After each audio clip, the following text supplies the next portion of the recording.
ঢাকা বিশ্ববিদ্যালয়ের জন্য সবথেকে গুরুত্বপূর্ণ একটি অধ্যায় যোগাযোগকরণ, কারণ এখান থেকে লিখিত এবং এমসিকিউ প্রশ্ন প্রায় প্রতিবারে আসতে দেখা যায়। ওকে, সবাই কমেন্ট করতেছিল ভাই যোগাযোগকরণের শেষ মুহূর্তে কোনগুলো ম্যাথ আমি করব, যে ম্যাথগুলো করলে ঢাকা বিশ্ববিদ্যালয়ে প্রশ্ন আসলে আমি পারবো, সেই প্রশ্নগুলো আজকে তোমাদের আমি দেখিয়ে দিব।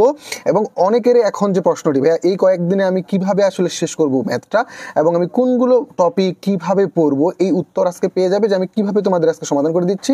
সবথেকে বিষয় হচ্ছে যে শর্টকাট সহ আমি বলে দিব কোন শর্টকাটগুলো, যে শর্টকাটগুলো আসলেই তোমাদের প্রয়োজন, যে শর্টকাটগুলো জানলে ঢাকা বিশ্ববিদ্যালয়ে আসা প্রশ্নগুলো খুব তাড়াতাড়ি সহজে করতে পারবে, সেই শর্টকাটগুলো আজকে বলে দিব। ওকে, অনেকে এমন এমন শর্টকাট শিখে যে দিন শেষে তার শর্টকাট ম্যাথের থেকে বেশি হয়ে যায়, শর্টকাট আর মনে থাকে না। তো আজকে সুন্দর একটা এপিসোড পেতে চলেছে তোমরা লিখিত সহ যে প্রশ্নগুলো লিখিত কিভাবে সমাধান করবে তোমরা পরীক্ষায় আসলে, সেই লিখিত সহ বলে দিব এবং ইম্পর্টেন্ট টপিকগুলো বলে দিব। তো সর্বপ্রথম আমরা চলো আমাদের যে গাইডলাইন, সেই গাইডলাইনটাকে ফলো করি যে কোনগুলো টপিক একটা চ্যাপ্টার থেকে পড়া উচিত। তুমি যদি বিগত 20 বছরের প্রশ্নগুলো অ্যানালাইসিস করো, আমার যে অ্যানালাইসিস শিটগুলো রয়েছে এখন শেষ মুহূর্তে, এটাই তোমার একটা রোড ম্যাপ আসলে যে কোনগুলো জিনিস তোমার পড়া উচিত। 1 নম্বর টপিক দেখো, আমি যখন লিখতেছিলাম বিগত 20 বছরের প্রশ্নগুলো, সব থেকে বেশি প্রশ্ন পাচ্ছিলাম হচ্ছে এই যে ক্ষেত্রফল রিলেটেড।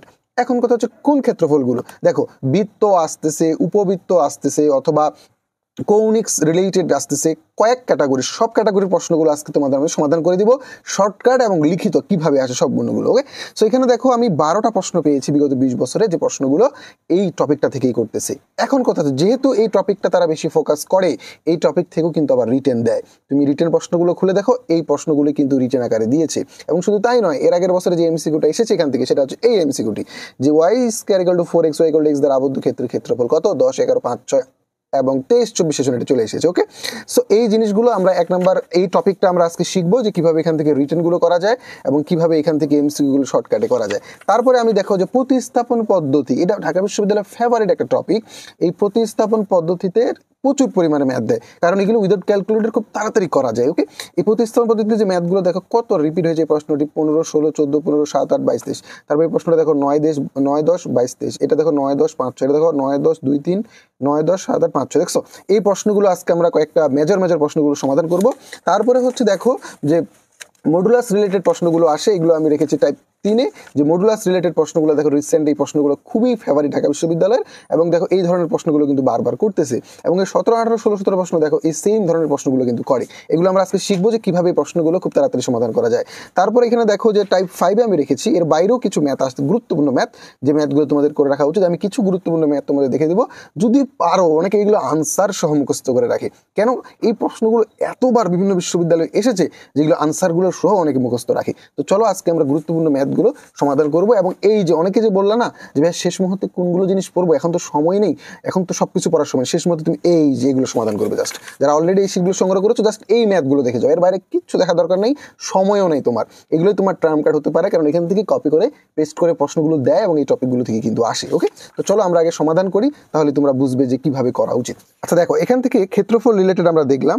তো আমি এখানে অনেকগুলো চিত্র অঙ্কন করেছি। এখানে তোমার গ্রাফের কনসেপ্টটা বা কৌণিক্সের গ্রাফের যে কনসেপ্ট, এটা ভালো করে জানা থাকা লাগবে, না হলে কিন্তু তুমি এখানকার রিটেন প্রশ্নগুলো পারবে না। ওকে, প্রথমে দেখো বৃত্ত, তারপরে দেখো আমি এখানে নিয়েছি উপবৃত্ত, তারপরে এখানে নিয়েছি 2টি কৌণিক্স, তারপরে একটি সরলরেখা, একটি কৌণিক্স। এই 4 সিস্টেমে প্রশ্নগুলো আসে। এখন কথা হচ্ছে যে শর্টকাটগুলো তাহলে কি, মানে তোমাকে এখানে এমসিকিউ গুলো করে তুমি ইন্টিগ্রেশনের মাধ্যমে ক্ষেত্রফল বের করবা, কিন্তু আমরা কি করব, আমরা ইন্টিগ্রেশন ইউজ করব না, আমরা শর্টকাটে করে ফেলবো। কিভাবে দেখো, যদি বৃত্ত হয়, কোনো বৃত্তের সমীকরণ আমরা কি জানি, X square plus Y square equal to A square, মানে যদি বৃত্ত হয় তাহলে ক্ষেত্রফল আমরা কি জানি, পাই এ স্কয়ার বা পাই আর স্কয়ার। এটা যদি একটি অক্ষের বা একটি কক্ষপথের বের করতে বলে, মানে একটি অক্ষাংশে যে এক্স ওয়াই দিয়ে, তাহলে কি পাই এ স্কয়ার বাই 4, মানে 4/1 এবার আসো যদি উপবৃত্ত বলে, উপবৃত্তের ইকুয়েশন আমরা কি জানি, X square by square plus Y square by B square equal to 1। এখান থেকে বিভিন্ন অ্যাঙ্গেলে প্রশ্ন যাচ্ছে, তাহলে আমরা কি জানি, পাই এ বি, এই উপবৃত্তের টোটাল ক্ষেত্রফল। কিন্তু যদি আমাকে একটি চতুর্ভাগ বলে, তাহলে আমরা কি করব, pi A B divided by 4, কাহিনী শেষ। ওকে, এবার আসো যদি Y square plus 4ax plus X square plus 4y পরাবৃত্তের দুটি চাপ দ্বারা আবদ্ধ ক্ষেত্রের ক্ষেত্রফল, মানে এখন এখানে অনেকে বলে যে আমি গ্রাফটা অঙ্কন করতে পারি না। এখানে দেখো গ্রাফটা অঙ্কন করা কত সহজ, ওয়াই স্কয়ার 4ax, তাই না, এখানে এইভাবে 4ax গ্রাফটা অঙ্কন করা তোমাদের আমি শিখিয়ে দিই। যার উপরে স্কয়ার, এই যে যার উপরে স্কয়ার থাকবে এই সরল রেখা এই বক্ররেখাটি তাকে স্পর্শ করতে চাবে। তাহলে এখানে কার উপর স্কয়ার, ওয়াইয়ের উপর স্কয়ার না, তার মানে এই যে ওয়াই অক্ষ, এই ওয়াই অক্ষটাকে স্পর্শ করবে বা স্পর্শ করতে চাবে। তারপর এখানে দেখো এক্স এর উপর স্কয়ার আছে না, তার মানে এই বক্ররেখাটি এই যে এক্স অক্ষ মানে এক্স অক্ষকে স্পর্শ করবে বা করতে চাবে। তাহলে এইভাবে সুন্দর করে তুমি গ্রাফগুলো অঙ্কন করতে পারো। ওকে, আচ্ছা তারপরে দেখো এই দুইটি গ্রাফ যখন তুমি অঙ্কন করবে একটা কমন অংশ পাবে। দেখো যে আবদ্ধ ক্ষেত্রের ক্ষেত্রফল, এই অংশটার ক্ষেত্রফল চাই।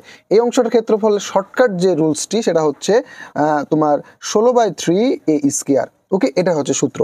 এই এর মান কি, এর মান হচ্ছে এই যে 4ax, এই যে 4ay, এই যে এর মানটা হচ্ছে এই মানটা। ওকে, তারপরে আমরা আসি যে একটি সরল রেখা এবং একটি বক্ররেখা যদি থাকে মানে কৌণিক থাকে, তাহলে তোমার এখানে ইকুয়েশনটা কি দাঁড়ায়। তাহলে ইকুয়েশনটা হচ্ছে দেখো এখানে তোমার এই যে তোমার সরল রেখাটি আর এই যে তোমার কৌণিকটি, এর এই হচ্ছে তার এরিয়া, এই এরিয়াটা বের করতে বলতেছে।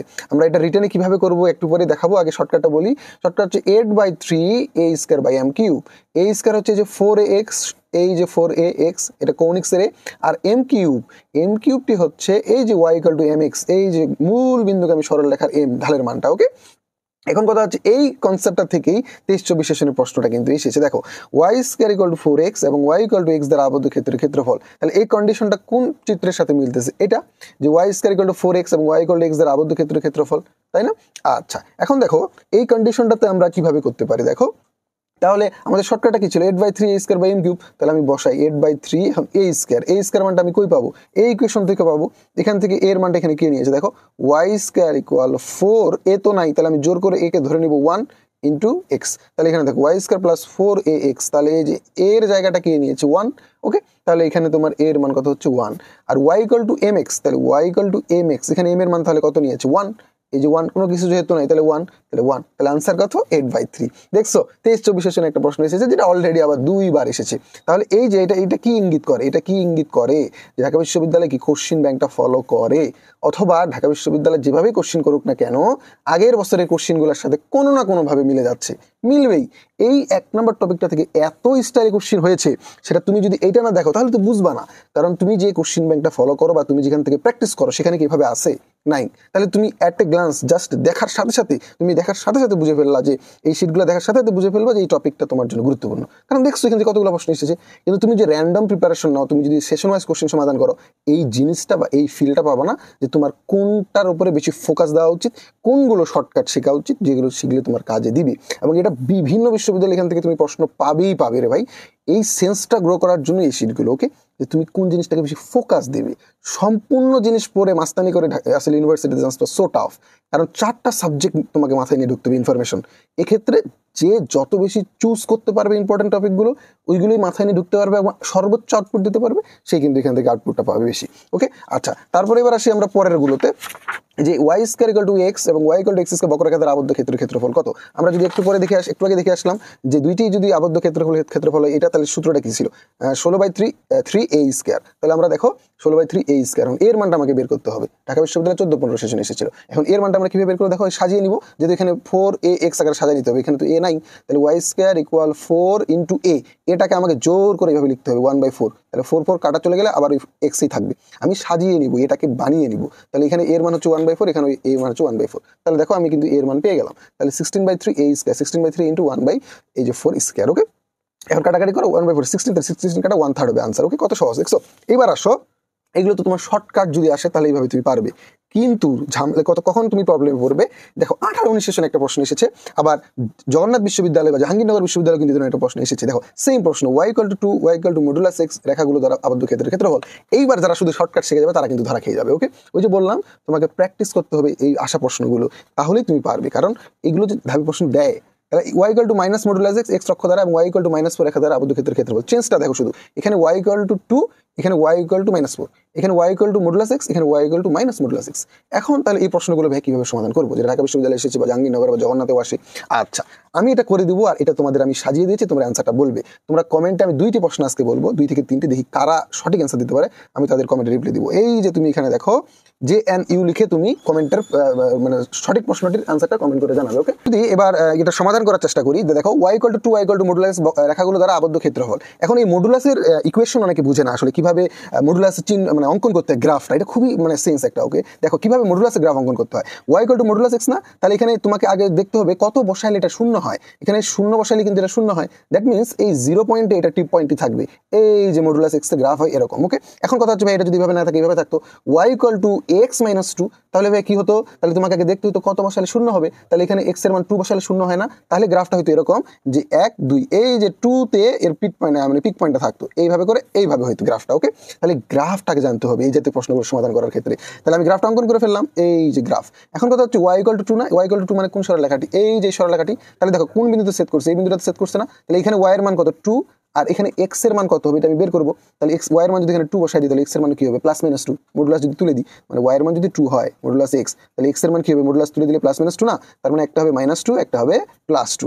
এই যে এই বিন্দু দুইটার আমি স্থানাঙ্ক পেয়ে গেলাম। এখন দেখো তাহলে এইটা যদি 2 হয় আর এইটা যদি 2 হয়, তাহলে এটা একটা ত্রিভুজ না, তাহলে একটা ত্রিভুজের ক্ষেত্রফল কি হাফ গুণন ভূমি গুণন উচ্চতা, তাহলে 2 2 কাটা 2, তাহলে একটা ত্রিভুজের ক্ষেত্রফল আসতেছে আমার 2, আর একটা ত্রিভুজ তাহলে 2 দ্বারা মাল্টিপ্লাই 4। তাহলে দেখছো কোনো মানে ইন্টিগ্রেশন দিয়ে করতে হবে, বাট ইন্টিগ্রেশন ইউজ ছাড়াই আমি এটাকে ক্ষেত্রফল বের করে ফেললাম। ওকে, আচ্ছা তাহলে পরের প্রশ্নটা দেখো, শুধু এই যে 18 সেশন একটা এসেছে, পরে জাহাঙ্গীরনগর বা জগন্নাথ শিফট করে এসেছে, কিছুই না, খালি মডুলাস এক্স এর জায়গায় মাইনাস মডুলাস এক্স, তার মানে আমি যে গ্রাফটা উপরে অঙ্কন করছিলাম তোমরা জাস্ট নিচে অঙ্কন করতে হবে, ওয়াই ইকুয়াল টু -4, এই যে এই দুইটা পয়েন্ট তোমাকে বের করতে হবে, হাফ ভূমি গুণন উচ্চতা। দেখি এটার আনসার কি করতে পারে, যে এন ইউ লিখে তুমি এটার আনসারটা কমেন্ট করবে। ওকে, আচ্ছা এবার যদি আমি আরেকটু সামনে যাই, তাহলে তোমরা বুঝতে পারবে। দেখো এইবার এই যে প্রশ্নগুলো যে ভাই রিটেনে আসলে আমি এটা কি করবো। ওকে, রিটেনে দেখো যদি আসে তাহলে তুমি কিভাবে করবে, খুব সাবধান, রিটেনে কিন্তু বুঝতে হবে তোমাকে প্রশ্নটা। ওকে, আচ্ছা আমরা দেখি Y equal to X square, X equal to 1, x equal to 3 এবং এক্স অক্ষ দ্বারা সীমাবদ্ধ ক্ষেত্রের ক্ষেত্রফল কত, ঢাকা বিশ্ববিদ্যালয় 17-18 সেশনে। আচ্ছা এই ক্ষেত্রে তোমরা শর্টকাট কিন্তু খাটতেছে না। এখন দেখি, আগে আমি বলবার বলতেছিলাম, আগে তোমাকে গ্রাফটা জানতে হবে। তাহলে Y equal to X square graph কি, আমি কি বলেছিলাম, যার উপরে স্কোয়ার গ্রাফটি তাকে স্পর্শ করবে বা সেই অক্ষকে স্পর্শ করবে, তাহলে এক্স এর উপর স্কোয়ার না, তাহলে গ্রাফটা অবশ্যই এইভাবে হবে। দেখো তার মানে ও এক্স অক্ষটাকে কি করবে, স্পর্শ করবে। আচ্ছা তারপরে X equal to 1, x equal to 3, তারপরে এই যে এক্স ইকুয়াল টু 1 আর এক্স ইকুয়াল টু 3 দিয়ে দিলাম। তাহলে দেখো এই তিনটা সরল রেখা মিলে বা তিনটি মানে রেখা নিয়ে যে অংশটা এখানে ইয়ে হয়েছে সেটা হচ্ছে এটা, এই অংশটার ক্ষেত্রফল চেয়েছে আমাকে। ওকে, তাহলে এই যে প্রথম কন্ডিশন হচ্ছে গ্রাফটি অঙ্কন করতে হবে, দ্বিতীয় কন্ডিশন হচ্ছে যে রেখাগুলো দিয়েছে সেটা দ্বারা অ্যাসোসিয়েটেড যে এরিয়াটা সেটা তোমাকে চুজ করতে হবে, এইটার ক্ষেত্রফলটা বের করতে হবে। তারপরে দেখতে হবে এই এরিয়াটির আপার এবং ডিপার পয়েন্টগুলো, সবচেয়ে লোয়েস্ট পয়েন্ট কত এক্স ইকুয়াল টু 1 আর সবচেয়ে হাইস্ট পয়েন্ট কত এক্স ইকুয়াল টু 3। তার মানে আমি এখানে কিন্তু এই যে আমি কিন্তু 1 এবং 3 রেঞ্জটা কিন্তু আমি পেয়ে গেলাম, দ্যাট মিনস এখানে আপার লিমিট আর লোয়ার লিমিট কিন্তু আমি পেয়ে গেলাম, লোয়ার লিমিট আর আপার লিমিট পেয়ে গেলাম। এখন কথা হচ্ছে আমি কোন রেখাটির এখানে মানে যোগজীকরণ করবো, সেটা হচ্ছে এই যে রেখাটি, কারণ এই রেখাটি দ্বারা কিন্তু অ্যাসোসিয়েটেড হয়েছে, তাই না। তাহলে এই রেখাটি হচ্ছে কি Y equal to X square না, তাহলে ওয়াই এর মানটা এখানে বসাই দিলাম এক্স স্কোয়ার। এখন এটাকে জাস্ট ইন্টিগ্রেশন করবো, এটাকে ইন্টিগ্রেশন কি করলে কি হয়, যে X square integration X cube by 3 upper limit বা লোয়ার লিমিট বসাই দিলাম, আনসার চলে আসতেছে। ওকে, এখন এখানে তো খুব সহজেই x equal to 1, x equal to 3 upper limit lower লিমিটটা বোঝা গেল, কিন্তু অনেক মান আছে যেখানে আপার লিমিট লোয়ার লিমিট বোঝা যায় না। আমরা যদি এখানে দেখি যে Y square equal to 16, Y equal to 4x দ্বারা আবদ্ধ ক্ষেত্রের ক্ষেত্রফল, এখানে তো তুমি কিভাবে বুঝবে কোনটি আপার লিমিট কোনটি লোয়ার লিমিট। এখন দেখো এটা এই প্রশ্নটা খুবই বেশি ইন্টারেস্টিং। দেখো তোমাকে আগে অঙ্কন করতে শিখতে হবে, ওয়াই স্কোয়ার মানে কি, যার ওয়াই স্কোয়ার মানে কি, যে ওয়াই অক্ষকে স্পর্শ করবে গ্রাফটি, তার মানে গ্রাফটি হবে এই যে সবুজ কালার যেটা দেখতেছো এটা। তারপর ওয়াই ইকুয়াল টু 4x মানে ওয়াই ইকুয়াল টু mx, তার মানে এটা হচ্ছে মূল বিন্দুগামী, তার মানে এই যে এটা। এখন কথা হচ্ছে দেখো এখানে তো আপার লিমিট লোয়ার লিমিট দেওয়া নাই, তাহলে আমাকে কি করতে হবে, তাহলে প্রথম কন্ডিশন আমার গ্রাফ অঙ্কন করতে হবে, অঙ্কন করলাম। দ্বিতীয়ত আমাকে আপার লিমিট লোয়ার লিমিট বের করতে হবে, মানে এই এরিয়াটাকে বের করতে হবে, যে এটা তোমাকে এরিয়া বের করতে হবে। তারপরে আপার লিমিট লোয়ার লিমিট, আপার লিমিট লোয়ার লিমিট বলতে এখানে বুঝাচ্ছি এই লোয়ার লিমিট বুঝাই যাচ্ছে যে 0 0 পয়েন্টটাতে হবে, আর আপার লিমিট এই পয়েন্টটাতে। তাহলে এই পয়েন্টটা আমি কিভাবে বের করবো, এই পয়েন্টটা আমি বের করবো, এটা যেহেতু ছেদবিন্দু, ছেদবিন্দু মানে কি দুইটি গ্রাফের ছেদবিন্দু, তার মানে সিদ্ধ হবে। তার মানে দেখো ওয়াই ইকুয়াল টু 4x, এই মানটা যদি আমি এই ইকুয়েশনে বসাই দিই তাহলে আমার মানটা আমি পেয়ে যাবো। তাহলে বসাই দিই 16x মাইনাস এই যে কমন নিয়ে নিলাম, যেহেতু আলাদা আলাদাভাবে শূন্য ধরলাম, যে 16 ইকুয়াল 0 হবে আর x মাইনাস 1 ইকুয়াল 0 হবে। তাহলে x এর মান হতে পারে 0 আর x এর মান হতে পারে 1। তার মানে দেখো x এর মান যদি 1 হয় তাহলে y এর মান কত হবে 4, তাহলে এই বিন্দুটা হচ্ছে 1,4। তাহলে দেখো এখানে x এর মান 0, এখানে কত x এর মান কিন্তু 1 হলে 4 আসে। তাহলে আমরা দেখো আমরা কিন্তু আপার লিমিট লোয়ার লিমিট কিন্তু পেয়ে গেলাম, যে এখানে x এর মান 0, এখানে x এর মান 1।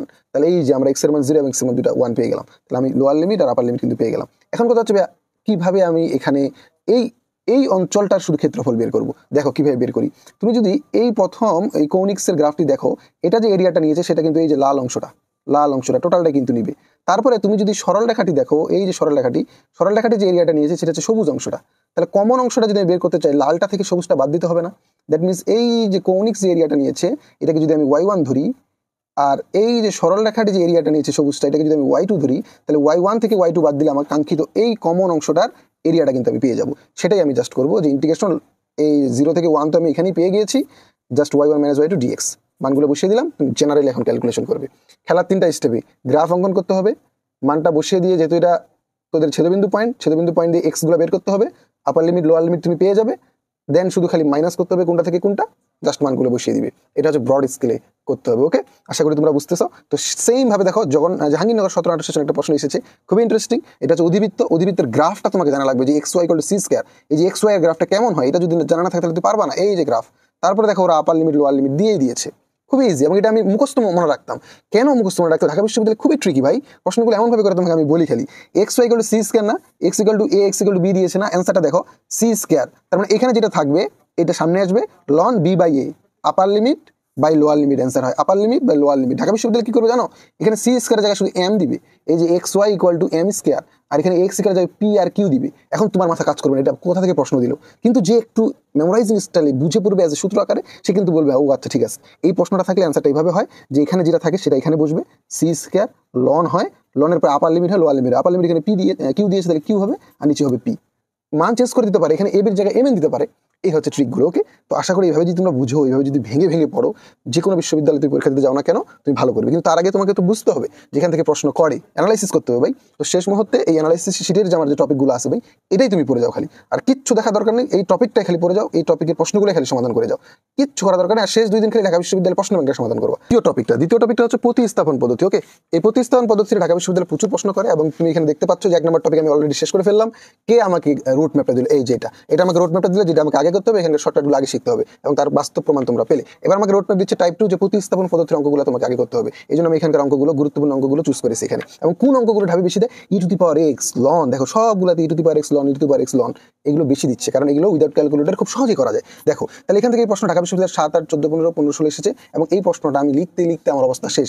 জাহাঙ্গীরনগরে 2 বার, ঢাকা বিশ্ববিদ্যালয়ে 2 বার, রাজশাহীতে কেইউতে 2 বার, অনেকবার এসেছে। এখন দেখো এই প্রশ্নগুলো কিভাবে করতে হয়। এই যে অংশটা আছে না, এই অংশটাকে মনে মনে জেড ধরতে হয়। কারণ কি এই অংশটাকে কেন জেড ধরলাম? কারণ এটাকে ডিডিএক্স করলে টোটালি উপরেরটা চলে আসে, এই যে উপরের টোটাল পার্টটা চলে আসে। তাহলে দেখো এটাকে ডিডিএক্স করলে, তুমি যদি ইউভি সূত্র ফালাও, তাহলে এটাকে ডিডিএক্স করলে দেখো এই উপরের পার্টটা টোটালি চলে আসলো। তার মানে আমি এটাকে রিপ্লেস করে দিতে পারলাম। এখন দেখো তাহলে আমি এটাকে কি করবো, এই যে টোটাল অংশটার পরিবর্তে আমি ডিজেড লিখতে পারবো, এই যে ডিজেড লিখে ফেললাম। আর কজ স্কয়ার, এটাকে কি আমি জেড ধরছিলাম, জেড বসাই দিলাম। ওকে, জেড বসাই দিলাম, তাহলে 1 by cos square Z equal to sec square Z, আর ইন্টিগ্রেশন সেক স্কয়ার জেড আমরা জানি 10 জেড। তারপর জেড কোনটাকে ধরছিলাম ওটা খালি জাস্ট বসাই দেবো, কাহিনী শেষ। কত ইজি, জাস্ট খালি তোমাকে বুঝতে হবে যে এটাকে ডিডিএক্স করলে উপরেটা আসে, ওটাকে জেড ধরতে হবে। তারপর দেখো এটাকে কি করবো, আমি প্রথমে ই টু দি পাওয়ার এক্স দ্বারা আমি গুণ করবো, তাহলে e to the power x দ্বারা গুণ করলে কি হবে, উপরে ই টু দি পাওয়ার এক্স, নিচে e to the power x square plus 1। এবার দেখো e to the power x equal to z, কেন আমি ধরলাম? কারণ এই যে ই টু দি পাওয়ার এক্স কে তুমি যদি ডিডিএক্স করো, তাহলে তুমি ই টু দি পাওয়ার এক্স উপরেটা পাচ্ছ, কত ইজি। তাহলে e to the power x তুমি জেড ধরলাম, তাহলে এই যে করলাম, তাহলে e to the power dx equal to dz, তাহলে e to the power dx এটাকে সমান সমান ডিজেড দিয়ে রিপ্লেস করা যায়। তাহলে 1 বাই 1 প্লাস জেড স্কয়ারের সূত্র হচ্ছে 10 ইনভার্স জেড, জাস্ট বসিয়ে দিলাম। জাস্ট ধরতে পারতে হবে যে এটাকে করলে এটা আসে।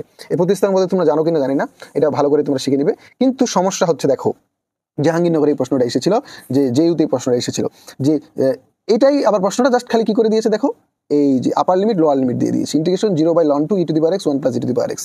এখন দেখো এই টোটালটাকে যদি আমি জেড ধরি, তাহলে কি উপরেরটা পাচ্ছি? অবশ্যই পাচ্ছি। কেন? দেখো এটাকে ডিডিএক্স করলে কি হয় 0, আর e to the power x কে ডিডিএক্স করলে কি হয় ই টু দি পাওয়ার এক্স। তার মানে এটাকে আমি জেড ধরবো, জেড ধরলাম, তাহলে 1 plus E to the power x কে ডিডিএক্স করলে উপরেটা পাচ্ছি, তাহলে রিপ্লেস হয়ে যাচ্ছে। কিন্তু এখানে যেহেতু 0 আর লন টু দিয়েছে, তোমাকে এই যে আপার লিমিট লোয়ার লিমিটটাকে কনভার্ট করতে হবে জেডে, যেখানে এক্স যেখানে ছিল 0, জেডে সেটা কত হয়ে যাচ্ছে 2। কেন? এই যে এখানে তোমাকে চেঞ্জ করতে হবে, যে এটা তো এক্স এর জন্য ছিল আপার লিমিট লোয়ার লিমিটগুলো, তুমি তো এটাকে জেডে কনভার্ট করতেছো, তখন তো লিমিটগুলো চেঞ্জ হয়ে যাবে না, ওটা চেঞ্জ করে নিতে হবে। যে এক্স এর যখন আমার লিমিটটা ছিল 0, জেডে তখন সেটা কত হবে, তো বসাও ই টু দি পাওয়ার 0 এর মান কত 1, তাহলে 1 1 কত হচ্ছে 2, সেটা হবে 2। এক্স এ যে লিমিটটা ছিল লন 2, আমার জেটে গিয়ে সেটা কত হচ্ছে, এটা অনেকে বুঝে না, 1 plus E to the power loan 2, এই ই আর লন কাটা চলে যায়, তাহলে এখানে থাকবে কত 2, তাহলে 1 আর 2 এ কত হয় 3। তাহলে দেখছো জেটে কনভার্ট করলে আমার আপার লোয়ার লিমিট হচ্ছে 2 আর আপার লিমিট হচ্ছে 3, তাহলে এই যে 2 আর 3 আমি বসিয়ে দিলাম। 1 বাই জেড মানে কি লন জেড, এই টোটালটা আমি জেড ধরছিলাম না, তাহলে 1 বাই জেড হচ্ছে না, তাহলে 1 বাই জেড এর ইন্টিগ্রেশন কি লন জেড, এই লোয়ার লিমিট এই আপার লিমিট। তাহলে এবার দেখো লোয়ার লিমিট 3 মাইনাস আপার লিমিট, এই মাইনাস থাকলে আবার লনের ক্ষেত্রে কি হয় ভাগ, তাহলে 3/2। দেখছো খুবই বেশি গুরুত্বপূর্ণ একটা এই ম্যাথ, এটা ঢাকা বিশ্ববিদ্যালয় আসার জন্য খুবই গুরুত্বপূর্ণ, এবং জাহাঙ্গীরনগরে তো অলরেডি কিন্তু চলে এসেছে। ওকে, আচ্ছা আমি যদি আরেকটা প্রশ্ন তোমাদের দেখাই, এবার এই প্রশ্নটা খুবই ইম্পর্টেন্ট।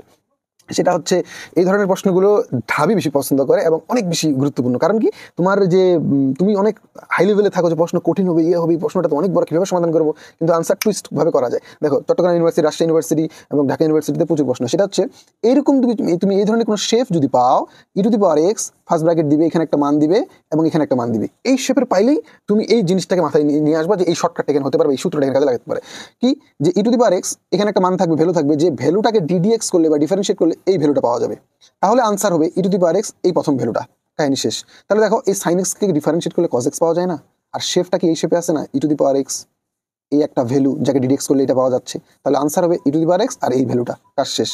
এটা চট্টগ্রাম ইউনিভার্সিটিতে আসছিল। রাজশাহী ইউনিভার্সিটিতে আসছিল, দেখো এই যে দেখো e⁻x একটা ভ্যালু দিয়েছে প্লাস আরেকটা ভ্যালু দিয়েছে, তোমার মাথায় তাহলে খেলে যাবে যে এই সূত্রটা পড়তে পারে যে আমি এই অংশটাকে ডিডেক্স করে দেখি, এটাকে ডিডেক্স করলে যদি এটা পাওয়া যায় তাহলে আনসার হবে e⁻x আর এটা, এই যে আনসার হচ্ছে e⁻x এটা, কারণ এটাকে ডিডেক্স করে এটা পাচ্ছ। এই সূত্রটা দিয়ে ঢাবি কিন্তু অনেক পছন্দ করে। তোমার পাঠ্যপুস্তকে বই দেখো, এই ধরনের অনেকগুলো ম্যাথ আছে, ওখান থেকে ম্যাথগুলো ভালো করে দেখে নিবি। আরেকটা সূত্র আছে যে f(x) মানে এইটাকে ডিডেক্স করলে যদি এই উপরের মানটা মিলে যায় তাহলে এটার ইন্টিগ্রেশন হবে ln নিচের মানটা প্লাস c, কাহিনী শেষ। লাইক একটা উদাহরণ আমি দিয়েছি, এই যে x³ + 2x আর উপরে দিয়েছি 3x² + 2, এটা যদি ইন্টিগ্রেশনে তোমাকে দেয় তোমার মাথা খারাপ হয়ে যাবে যে এটা কিভাবে আমি সমাধান করবো ভাই। কিন্তু এই তোমাকে আগে জিনিসগুলো মাথায় আনতে হবে, যেভাবে যে প্রশ্নগুলো হয় এটা তোমার ধারণা থাকতে হবে। তো ধারণা তোমাকে কে দিবে? এক্স্যাক্টলি এই রোড ম্যাপটা, এই রোড ম্যাপটা তোমাকে দিবে যেখান থেকে প্রশ্নগুলো হয়, নাহলে তুমি তো এই মাথায় আনতে পারবে না পরীক্ষার হলে এগুলো। তারপর দেখো এটাকে তুমি ডিডেক্স করে, এটাকে ডিডেক্স করলে কি হবে 3x² + 2, দেখো করে এটা মিলে গেছে, তাহলে অ্যান্সার কি হবে ln এই নিচের মানটা প্লাস c, কাহিনী শেষ। ওকে, তো আশা করি তোমরা জিনিসগুলো বুঝতেছো। এইভাবে যদি তুমি করতে পারো তাহলেই তুমি কিন্তু যেভাবে প্রশ্ন আসতে পারবা। আরেকভাবে প্রশ্ন আসতে তোমাদের আমি বলছিলাম যে এই যে দেখো এই যে তোমার মডুলাস দিয়ে প্রশ্নগুলো আমি যেভাবে শর্টকাটে করতাম আর কি, আমি আমার অপিনিয়নটা দিচ্ছি, তোমরা যে যার মতো করতে পারো, আমারটাই যে ফলো করতে হবে এমন না, আমি এভাবে মনে রাখতাম আর কি। দেখো তবে অবশ্যই এই ফর্মেই থাকতে হবে প্রশ্নগুলো, মানে একটাই মডুলাসের ভিতরে থাকতে হবে x - 5x এর ধরনের, তাহলে সমাধান করা যাবে। ঢাকা বিশ্ববিদ্যালয়ে 15-16 সেশন একটা প্রশ্ন এসেছিল, দেখো লোয়ার লিমিট আপার লিমিট, এই প্রশ্নগুলো আমি কিভাবে করতাম, একটা বড় করে টান দিতাম, তারপর এইখানে লিখতাম হচ্ছে তোমার লোয়ার লিমিটটি, এখানে লিখতাম আমি আপার লিমিটটি। প্রথম কাজ হচ্ছে লোয়ার লিমিট লিখা, আপার লিমিট লেখা, লিখলাম। তারপরে আমি মিডিলে একটা টান দিতাম, মিডিলে আমি লিখতাম কি কত বসালে এটা শূন্য হয়, দেখো এখানে কত বসালে শূন্য হয় 5 না, তারপরে এই জায়গায় লিখতাম যে কত বসালে শূন্য হয়, এই মানটা এখানে লিখতাম। তারপর আমি কি লিখতাম যে এখান থেকে এই মানটা ডিস্টেন্স কত 5, এখান থেকে এই মানটা ডিস্টেন্স কত 5, এটা লিখতাম। তারপর আমি কি করতাম, এই লোয়ার লিমিট এখানে বসিয়ে দিতাম, বসিয়ে দিলে মান কত আসতেছে 5, যেহেতু মডুলাস মাইনাসটা প্লাস হয়ে যাবে। তারপর এই আপার লিমিটটা আমি এখানে বসিয়ে দিতাম, 10 থেকে 5 বাদ দিলে কত 5, শেষ। তারপর এই দুটা গুণ করে দিতাম, এই দুটা গুণ করে দিলাম, গুণ করে আমি সামেশন করে মানে গড় করতাম, 5 × 5 = 25, 5 × 5 = 25 ডিভাইড বাই 2, অ্যান্সার হচ্ছে 25। ওকে, অনেকে অনেকভাবে এই যে এরিয়া ক্ষেত্রফল বের করে অনেকে করে, যে যাই যেভাবে মনে রাখতে পারে, আমি আমারটা শেয়ার করতেছি। তারপর এখানে তাহলে কি করবো, আমি আপার লিমিটটা লিখবো, সরি লোয়ার লিমিটটা লিখবো, আপার লিমিটটা লিখবো, কত বসালে শূন্য হয় এটা লিখবো, শূন্য বসালে এখানে শূন্য হয়। তারপর এখান থেকে এটা ডিস্টেন্স কত 1, এখান থেকে এটা ডিস্টেন্স কত 2 লিখবো। তারপর আপার লিমিট এখানে বসিয়ে দিব, -1 বসালে 1ই হচ্ছে। তারপর লোয়ার লিমিট এখানে বসিয়ে দিব, এটা এখানে লিখবো, 2 বসালে 2 হচ্ছে। তারপর এই দুটো কি করতে হয়, গুণ করতে হয়, গুণ করে যোগ করে 2 দ্বারা ভাগ, তাহলে 1 1 গুণ করলে 1, 2 2 করলে 4, তাহলে 5/2। আশা করি তোমরা জিনিসটা বুঝতেছো। তোমরা এখন যে যেভাবে করতে পারো। ওকে, তারপরে আসো ঢাকা বিশ্ববিদ্যালয়ে এই ধরনের প্রশ্ন 2 থেকে 3 বার করেছে। কে বলছে আপনাকে ভাই এইগুলো প্রশ্ন যে করেছে, যে এই যে একটা ইন্টিগ্রেশন দিচ্ছে 0 to 6 f of t dt 8 হয়, তুমি 0 to 3 f of 2x dx = কত হবে। এই প্রশ্নগুলো দেখো সেম আরেকটা কোশ্চেন দিয়েছে, এই ধরনের প্রশ্নগুলো ঢাবি প্রচুর পছন্দ করে। কে বলেছে যেগুলো দেয়, এই যে বলেছে এটা, এই যে দেখো 27-28 প্রশ্নে টাইপ 3 তে আমি মডুলাস রিলেটেড আর এই দুটো প্রশ্ন রেখেছি, 17-18 রিসেন্ট ইয়ারগুলোতে দিচ্ছে ভাই। তার মানে দেখো হাজার হাজার প্রশ্ন সমাধান করে কোনো লাভ হবে না তোমার, তুমি যদি না জানো যে এই প্রশ্নগুলো আসে। এখন কিভাবে জানবা, this is the road map. Okay, so এইবার আসো আমরা এইগুলো আমরা দেখে আসি। দেখো এই 0 to 6 f of t dt 8 হয়, তবে 0 to 3 f of dt, এই প্রশ্নগুলো কিভাবে সমাধান করতে হবে। ওকে, 16 17 17 18 সেশনে দুইটি প্রশ্ন এসেছে, এইটা আমি তোমাদের বাড়ির কাজ দিব। ওকে, এইটা তুমি কিভাবে অ্যান্সার দিবে, কমেন্টে লিখবে ডিউ লিখে টান দিয়ে তুমি অ্যান্সারটা করবে, দেখি কি অ্যান্সার করতে পারে। এটা আমি বুঝিয়ে দিচ্ছি তোমাদের। দেখো f of t dt = 8, একটা ফাংশনের মান দিয়ে দিয়েছে তোমাকে t এর মাধ্যমে, ওই ফাংশনটি 2x মানে x এর মাধ্যমে তোমার কাছে চেয়েছে।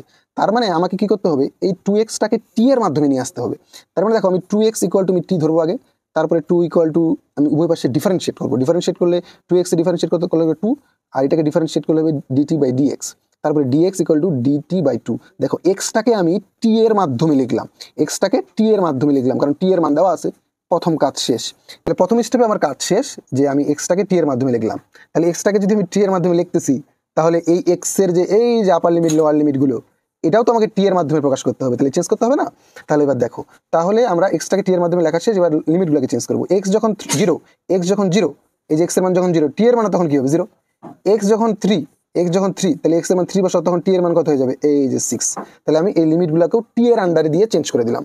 তার মানে সম্পূর্ণ জিনিসটাকে আমি এখন টি এর আন্ডারে নিয়ে চলে আসলাম, যে এই যে integration 0 to 6 f of 2x dx। ওকে, আচ্ছা পরবর্তীতে এখানে তুমি 0 to 3 লিখতে পারো প্রথম স্টেপে, মানে পরের স্টেপে 0 to 6 করে দিবে, কারণ এই যে 2x টাকে তখন তুমি কি লিখবে, f of t dt/2। এটা কোথায় পাইলাম, এই যে বের করে রেখেছি, এই যে dx, dx টার মানটা এখানে বসিয়ে দিলাম d2/2। Okay, R f of 2x টাকে আমি f of t ধরে নিয়েছিলাম। এইবার দেখো এর মানটা দেওয়া আছে কিন্তু, এই যে 8, যে 0 to 6 f of t, আর এই হাফটাকে আমি বের করে নিয়ে আসলাম, তাহলে dt, এই টোটাল মানটা কিন্তু দেওয়া আছে কত, 8, আর এখানে হাফ গুণ আছে, তাহলে অ্যান্সার কত, 4। খুবই ইজি, তোমরা জাস্ট খালি এই জিনিসটাকে, এইটা যেখানে দেওয়া থাকবে এটা সমান সমান টি ধরবা। এখানে তোমাদের আমি ইঙ্গিত দিয়ে দিই কিভাবে করবে, যে integration 1/4 f of x dx = 5, the value of the এত ইকুয়াল টু কত, তার মানে এটাকে তুমি কি ধরবে, এটাকে তুমি জেড ধরবে। বাস, এখানে আমি জেড ধরছিলাম কোনটাকে, 2x টাকে টি ধরছিলাম, আর এখানে তুমি এটাকে জেড ধরবে বা টি ধরবে, যেখানে যেভাবে ধরো না কেন। তাহলে বলো এটার আনসার কত হবে, দেখি এটার আনসার কে কমেন্ট করতে পারতেছো। এইভাবে যদি পড়তে পারে একজন স্টুডেন্ট, আমি কতগুলো সেক্টরে আজকে হাত দিয়েছি, দেখছো কিভাবে আমি বুঝলাম যে এগুলো থেকে কোশ্চেন আসে। এই যে আমাকে তো এটা বলে দিয়েছে ভাই, নাহলে আমি কখনোই পারতাম না। কিভাবে চুজ করলাম এই প্রশ্নগুলো, হাজার হাজার প্রশ্ন ছিল, তোমাদের সমাধান করতে পারতাম, কেন এগুলো বললাম। এর বাইরেও কিছু প্রশ্ন আছে, আমি ওয়ান কাইন্ড অফ মুখস্থ করে ফেলি, এতবার এগুলো প্রশ্নগুলো এসেছে। তো তোমাদের আমি যদি একটু বলি এই প্রশ্নগুলো একটু দেখিয়ে দিই, আসলে ভিডিওটা বড় হয়ে যাচ্ছে, নাহলে সমাধান করে দিতাম। যে integration X ln X, integration log X, integration √1/sin 2x, integration 1 + sin 2x, এটা প্রচুর ইম্পর্টেন্ট, কারণ sin 2x কে 2 sin x cos x লেখা যায়, আর এটাকে sin square x + cos square x লেখা যায়। এটা কিন্তু আলটিমেটলি দ্বারা এরকম, sin x + cos x whole square root কাটা, এটার মান হচ্ছে 1। ইন্টিগ্রেশন 1 এর মান কত তোমরা জানো।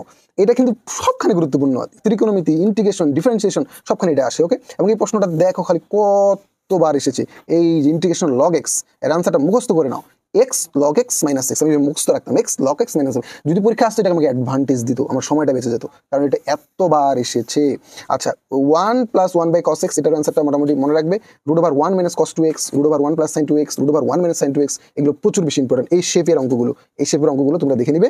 ভিডিওটি অনেক লং হয়ে যাচ্ছে, আমি সমাধান করে দিতাম। তো পরবর্তী কোন চ্যাপ্টারটা তোমরা বেশি চাও, তোমাদের কিন্তু কমেন্ট অনুযায়ী এটা এনেছি, তোমরা অনেকেই বলেছিলে যে যোগজীকরণ, তাই আমি যোগজীকরণ এনেছি। এইবার বলো তাহলে এরপরে কোন চ্যাপ্টার তোমরা চাচ্ছ।